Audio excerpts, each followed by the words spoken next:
Estados Unidos quiere quedarse con Europa Occidental para venderle gas y petróleo.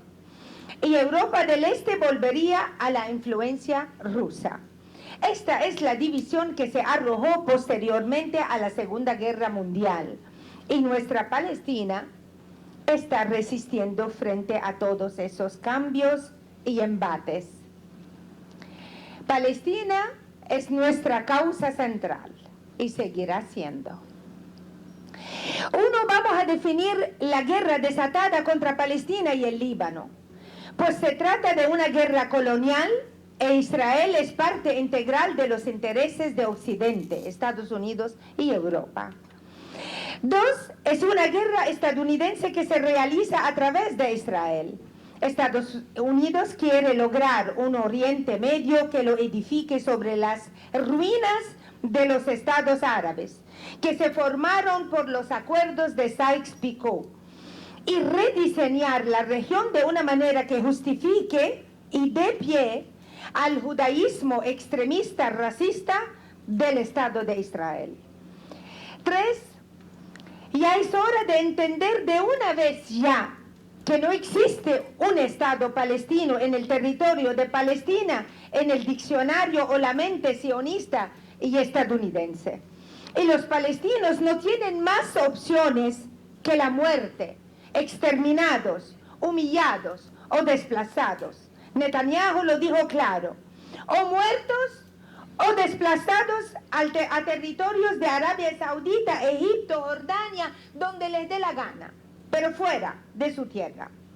4, ya es hora de entender de una vez ya que la solución de 2 estados, a pesar de su realismo político, no tiene perspectivas de éxito, ninguna, porque contradice la naturaleza expansionista, colonial y racista de Israel, y entra en conflicto con el sueño de la extrema derecha religiosa de establecer el gran Israel desde el Éufrates hasta el Nilo. 5, ya es hora de entender de una vez ya que la resistencia es el método más eficaz y el camino más cercano a la victoria y el fin de la ocupación, y que la insistencia de Netanyahu y de Estados Unidos en eliminar a la resistencia palestina y a la resistencia del Líbano como terroristas, entre comillas, es un título engañoso y lo que busca es eliminar la causa palestina. Ya es hora de entender de una vez ya que los reveses de la confrontación al proyecto sionista estadounidense reside en la posición de los gobiernos y regímenes árabes que plantean la solución de los 2 estados sin hacer nada para lograrlo o imponerlo, debido a la profunda dependencia y amplio sometimiento a la política estadounidense y al papel funcional de Estados Unidos y Europa, Reino Unido, Alemania, Francia, etc., y al fracaso árabe en saber exigir la aplicación rigurosa de todas las resoluciones de las Naciones Unidas relacionadas con la causa palestina. 7. Uno de los resultados directos de esta guerra es el retorno de la causa palestina a ocupar su lugar merecido en la conciencia panárabe e internacional, después de casi había sido olvidada. El 95% de las manifestaciones en el mundo, como fue en Cuba, fueron a favor de Palestina y solo el 5% fueron a favor de Israel. 8. Las negociaciones en Gaza. Netanyahu tiene un grave problema. Si implementa el acuerdo que firmó, su gobierno colapsará. Si no lo implementa, la resistencia no hará su parte del acuerdo y en consecuencia no habrá liberación de prisioneros. En el Líbano, a pesar de toda la grandeza del Sayed Hassan Nasrallah, líder de la resistencia libanesa, el tamaño del Líbano, su población y sus divisiones políticas internas no le permiten desempeñar por sí solo un papel protagónico o medular en la confrontación con Israel. ni a través de la arena libanesa se pueden cambiar la situación ni las ecuaciones en la región. Hemos visto cómo, después de haberlo intentado y hacer fracasar todos los objetivos políticos de la guerra israelí contra el Líbano, tuvo que reposicionarse según ciertas ecuaciones internas libanesas, pero jamás derrotados mientras resistimos. Las declaraciones del enviado estadounidense ayer sobre el Líbano son una extensión de la guerra sionista contra el Líbano y la región y una continuación de las propuestas de Trump.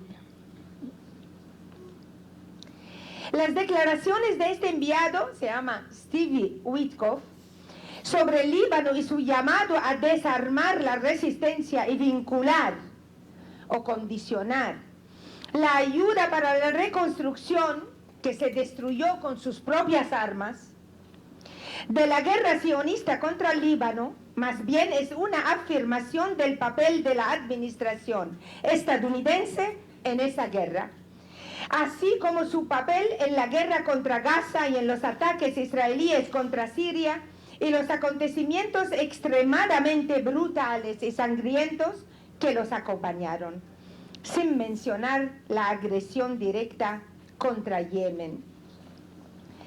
El enviado estadounidense debe recordar hoy los planes fracasados de su administración a través de su secretario de Estado, el señor George Shultz, a principios de los años 80, para obligar al Estado libanés a ratificar el infame acuerdo del 17 de mayo de 1983 y su colapso, el colapso del acuerdo por la voluntad del pueblo, meses después de su ratificación. Debe comprender que en el Líbano existe un pueblo y existe una resistencia que nunca se ha sometido a los dictados coloniales. Al contrario, las experiencias de los proyectos coloniales con Líbano han fracasado desde el proyecto Johnson a principios de la década de los años 50 hasta el Pacto de Bagdad en 1954, el proyecto de Eisenhower en 1957 y el acuerdo de Philip Habib en 1982, desde el proyecto de Condoleezza Rice en el 2006 hasta la brutal guerra contra Palestina y el Líbano en 2024, estos proyectos solo lograron avivar la discordia y la guerra. Creemos que los libaneses en todos sus sectores han tomado conciencia de los peligros que acechan al Líbano y a todo su pueblo. También instamos a las diversas fuerzas libanesas que promueven la paz civil, la unidad nacional y la protección del Líbano frente a las ambiciones coloniales y que adopten una postura unificada contra estas amenazas. Solo la unidad nos posibilita enfrentar a este pulpo de enemigo. Así lo demostró Cuba siempre. Asimismo, instamos a los países árabes e islámicos y al mundo entero a que se posicionen en apoyo de la unidad, la paz civil, la estabilidad, la independencia y la resistencia del Líbano.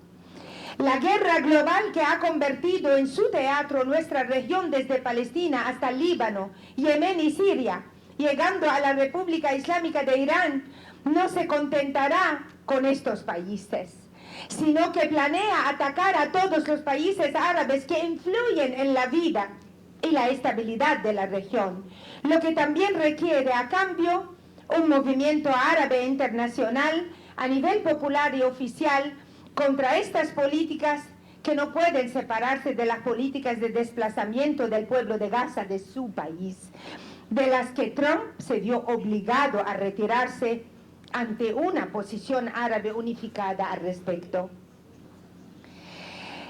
Respecto a la caída del régimen sirio y la situación en Siria, hay varios factores que contribuyeron a la caída del régimen sirio. Primero, Siria ha sido blanco de ataques durante décadas por parte de Estados Unidos, Israel y algunos países de la región por su alianza como castigándola por su alianza con Irán y su rol de puente de comunicación y contacto entre Irán y la resistencia en Líbano, además de su posición renuente en cuanto a normalizar las relaciones con el ocupante israelí. Siria estuvo y está expuesta a una guerra por parte de decenas de miles de extremistas y takfiríes impulsados por Estados Unidos, Israel y algunos países árabes. Solo uno de esos países árabes, no mencionaré el nombre, pero su mandatario, admitió con mucha jactándose de que su gobierno ha pagado 137.000 millones de dólares para destruir el régimen de Bashar al-Assad, para tener una idea. El bloqueo económico debido a la ley César estadounidense, que es el bloqueo impuesto contra Siria desde hace 13 años, creó una situación económica muy difícil y provocó descontento entre las filas del ejército, que estaba ya agotado por la guerra. La relación de Bashar al-Assad con algunas monarquías ha ido demasiado lejos a costa de su relación con los que lo han apoyado y lo han empoderado para derrotar al proyecto de ISIS, es decir, ISIS, al-Nusra, Hayat Tahrir Sham y otras organizaciones islámicas extremistas, todo es lo mismo. Hubo un golpe traicionero del ejército contra Bashar al-Assad, con una negativa a enfrentarse a las organizaciones extremistas en Alepo, Hama, Homs y Damasco. La posición del ejército sirio, lamentable, ha obstruido los intentos de apoyo de Irán y de la resistencia libanesa y otros que podían haber apoyado también. En todo lo ocurrido están los indicadores de que ya estamos ante inicios del famoso nuevo Medio Oriente y el Gran Israel, que tanto hemos impedido con sangre, fuego y destrucción durante más de 20 años casi, desde la guerra del 2006. Y ese plan que está empujando a la región hacia nuevas guerras, porque siempre habrá resistencia, nunca se bajará la bandera. Pero desde el inicio hemos dicho que en Siria no nos apresuramos a juzgar y era necesario darle tiempo al pueblo sirio. La gente de a pie allá en Siria apuesta a que ese presidente que le agrada a Estados Unidos, quizás con él se levantan las sanciones estadounidenses y se reactive la economía. Y como es enemigo de la resistencia libanesa y de Irán, entonces ellos piensan que Israel ya no los va a bombardear de ahora en adelante. Y que los kurdos, que son amigos de Estados Unidos, así que si se resuelve el problema con los kurdos, entonces los sirios van a obtener gas y petróleo en toda esa región y tendrán electricidad todo el tiempo, que por cierto, Siria lleva más de 20 años sin electricidad, nada del Estado. Y la gente busca cómo resolver su vida como pueden. En el Líbano llevamos exactamente 45 años sin una hora de electricidad por parte del gobierno. Aquí tenemos al embajador libanés que puede dar fe de lo que estoy diciendo.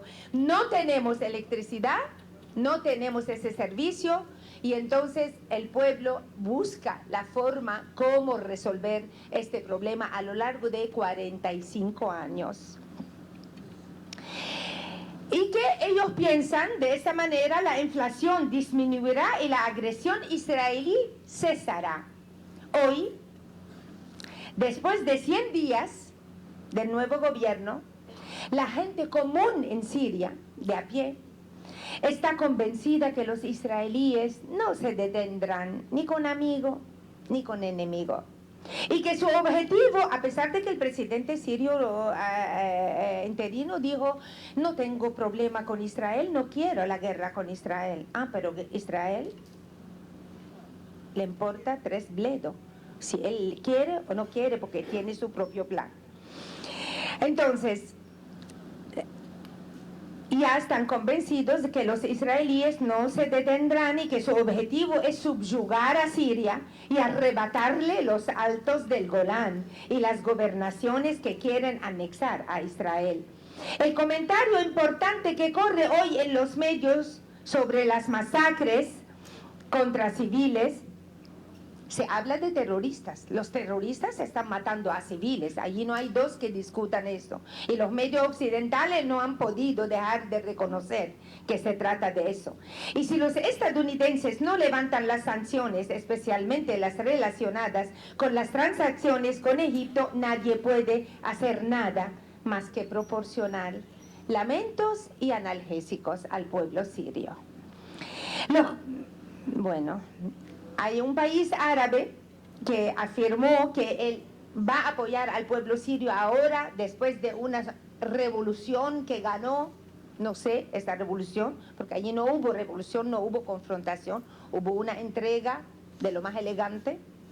Y entonces este país árabe dijo que va a conseguir el equivalente a producir 400 megavatios, mientras que el consumo de Siria es de 6.000 megavatios, lo que supone menos del 6% de sus necesidades diarias. Pero esa noticia corrió el mundo y todo el mundo, pero si los van a ayudar, los van a apoyar. Por tanto, comienza la ilusión a caer. La situación en Siria ha pasado de ser una guerra terrorista generalizada y controlada a una guerra interna pero fuera de control. La lealtad del presidente actual, por ejemplo, es con Turquía y Qatar, con tendencia de la hermandad musulmana, y esto no será aceptado por Arabia Saudita y por Egipto, porque tienen sus propios conflictos y diferencias internas. Siria es muy importante para el Líbano, tanto que decimos que si Siria está amenazada hoy en ser dividida, pues entonces el Líbano estaría amenazado de extinción. Las cosas están empezando a moverse. El brío de esta autoridad actual que obtuvo a nivel de gobiernos árabes y a nivel regional e internacional ha comenzado a desvanecerse y ahora se están realizando intentos para establecer el hecho consumado. Lo único que podría salvar al pueblo sirio es aferrarse a la bandera de ser un pueblo en resistencia contra Israel y que salvaguarde su unidad nacional. En Yemen, Trump quería demostrar lo que Biden no hizo, lo que él puede hacer y que Biden ha fracasado y no puede y no sabe cómo hacerlo. Él sí lo sabe. Y que él paralizaría la mano de los yemenitas que amenazan la navegación en el Mar Rojo, etc. Trajo portaaviones, acorazados, etc. Pero frente a Yemen es diferente la situación. Yemen es una potencia hoy en la región, no tiene miedo después de tantos años de guerra que han probado de todo con los yemenitas. Esa guerra desatada con aviones y bombas estadounidenses. No creo que nadie en Estados Unidos crea que puede ganar esta guerra. Yemen dice que no dejará de atacar a los barcos en el Mar Rojo hasta que cese la guerra a Gaza y llegue la ayuda al pueblo de Gaza. Es lo único que pone Yemen como condición. Paren la guerra, paren el genocidio. Dejen entrarle el pan al pueblo de Gaza. Nosotros vamos a parar inmediatamente. No quieren parar la guerra. Y lo único que puede hacer Yemen para ayudar a los pobres gazatíes es eso. La batalla decisiva que decidirá el destino del acuerdo de Gaza, esto es muy importante para mí, es la batalla de Yemen. Yemen está consciente de ello, consciente del papel que juega ese eslabón que todavía no se ha estudiado bien. Y por lo tanto ha entrado en la contienda para ajustar, o sea, la batalla esa, y ha entrado en esa batalla para ajustar un poco la balanza negociadora y para afirmar que el precio de vacilar en cuanto a la implementación del acuerdo será exponer a la entidad israelí a mayores repercusiones y consecuencias. Estados Unidos, como siempre, entró para compensar ese equilibrio a favor de Israel, es decir, para mejorar los términos de las negociaciones de Israel frente a los israelíes. Mira cuánto poderío se utiliza frente a la resistencia de un pueblo cuando decide resistir. O sea, no han dejado nada, ni armas, ni barcos acorazados, etcétera. Todos estamos llamados a apoyar a Yemen frente a la agresión sionista estadounidense. Si el presidente estadounidense Trump, que dice realmente que quiere la paz y parar las guerras, hubiera querido poner fin de verdad a la participación de su país en las guerras, no habría lanzado una guerra ahora contra Yemen, matando e hiriendo a cientos de yemenitas, en su mayoría niños y mujeres. Si Trump realmente hubiera querido poner fin al bloqueo yemenita contra barcos israelíes en el Mar Rojo, Bab el-Mandab, el Mar Arábigo, el Golfo de Adén, habría presionado a Tel Aviv tan fácil para que pusiera fin a su inhumano bloqueo de Gaza e implementar los términos del acuerdo del alto al fuego que han firmado, del cual Washington fue un patrocinador clave junto al Cairo y Doha. No, eso no lo hacen. Pero parece que esta agresión planeada durante semanas, según admiten las propias fuentes estadounidenses, tiene otros objetivos, entre ellos la destrucción de Yemen, en que ha enseñado al mundo cómo adherirse a los lazos de la hermandad árabe, e incluso cómo un pueblo con recursos tan limitados, agotado por las guerras, puede desafiar a grandes imperios apoyando a un pueblo hermano que está siendo sometido a un genocidio en medio de un silencio, la complicidad y la terrible impotencia que muchos sentimos. Washington, con su actual administración y su estado profundo, establishment, es muy consciente de que si un pequeño país como este, como Yemen, con gran potencial, pero con gran fuerza de voluntad, como Yemen, saliera de la ecuación, muchas cosas cambiarían en la región e incluso en el mundo. Especialmente ahora que viendo cómo la voluntad de los pueblos prevalece sobre el equilibrio del poder. Las fuerzas árabes, junto con todos los pueblos árabes del mundo, y en primer lugar, el pueblo yemenita, debe unirse en defensa de Gaza y de Yemen, trascendiendo todas las disputas y conflictos secundarios, apoyando a un pueblo con tantos recursos limitados, decidido a vencer o a morir. Los árabes y los musulmanes nunca olvidarán cómo el pueblo yemenita se levantó con manifestaciones y marchas millonarias, sus fuerzas armadas y sus drones y misiles balísticos, y sus nobles y bravos combatientes, en nombre de toda la nación árabe, defendiendo a Gaza.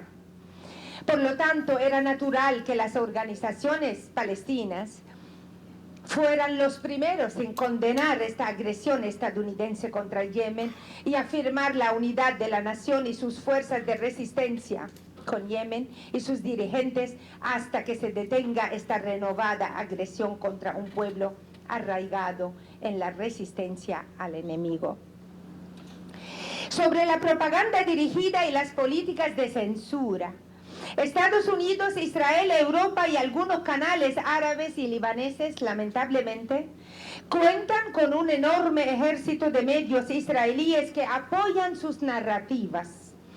Estados Unidos diseña un proyecto, lo comercializa y lo repite y lo repite y lo repite, aunque sea a base de mentiras y calumnias puras, para crear un matiz de opinión pública, una opinión pública a su alrededor, y engañar para encubrir las guerras y los crímenes cometidos por sus propias fuerzas militares. La destrucción de Irak se llevó a cabo con la mentira de que Irak poseía armas de destrucción masiva. Pero todo el mundo se olvida de eso y vuelven otra vez a repetir las mentiras. Se ha escrito y hablado muchísimo sobre Gilad Shalit. ¿Quién no ha escuchado hablar de Gilad Shalit? Quien fue capturado por la resistencia palestina, mientras que los 15.000 prisioneros palestinos, como resultado de su propia lucha y resistencia en defensa de su tierra, por la liberación de su patria, ni siquiera son mencionados. El caso de George Brahim Abdallah, un libanés que no mató a nadie y fue acusado de intentar matar a un sionista, ha sido condenado a 30 años de prisión. Cumplió la condena y ahora lo mantuvieron 12 años más que los 30 años por orden e insistencia de Estados Unidos sobre Francia. No quiere Estados Unidos y Francia la libertad, la independencia, la dignidad y todo eso, le hace caso a Estados Unidos y no libera al hombre que cumplió su condena.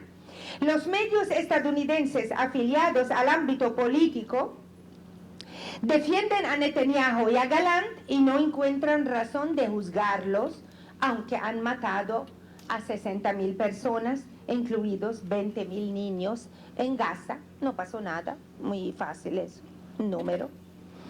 Una de las lecciones de esta devastadora guerra es que los medios de comunicación hegemónicos, en particular los audiovisuales, son simplemente un arma de propaganda a favor de Israel y sus aliados y herramientas para intimidar al enemigo que somos nosotros e incitar a las bases populares a que se distancien de los que luchan, a que abandonen la lucha para vivir en paz.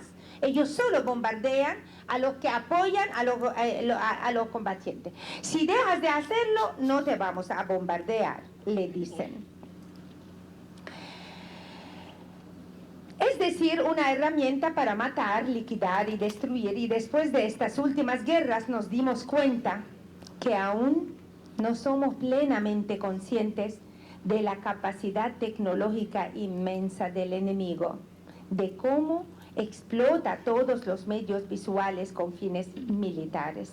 Por ejemplo, en el Líbano, la necesidad de cautela aumenta en ausencia de una política mediática nacional unificada.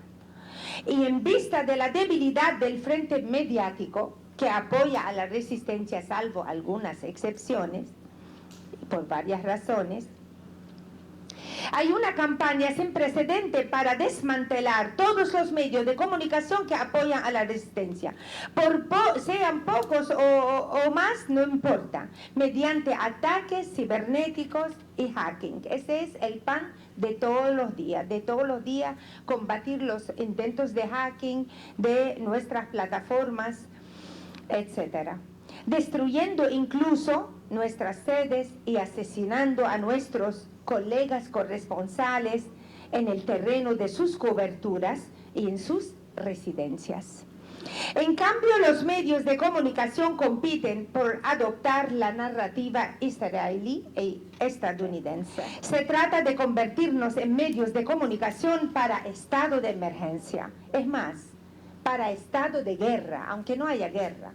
Nuestros medios tienen que estar preparados y tienen que trabajar, como se dice, practicar todos los días el periodismo bajo estado de guerra, que es no dejar una noticia sin comentarla, sin desmontarla, sin trabajarla como si las bombas estuvieran cayendo.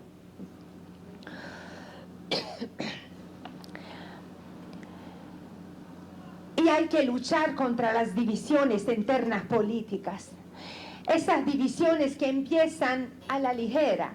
Comentario por aquí, comentario por allá, crítica aquí y crítica allá. Eso no se trata de libertad de expresión. Tenemos un enemigo que aprovecha cualquier frase, cualquier opinión, cualquier que se diga y que es equivalente a división interna, a problemas internos. Eso hay que eliminarlo. Hay que saber en nuestra narrativa cómo enseñarle a ese enemigo de que somos un solo corazón, somos un solo brazo.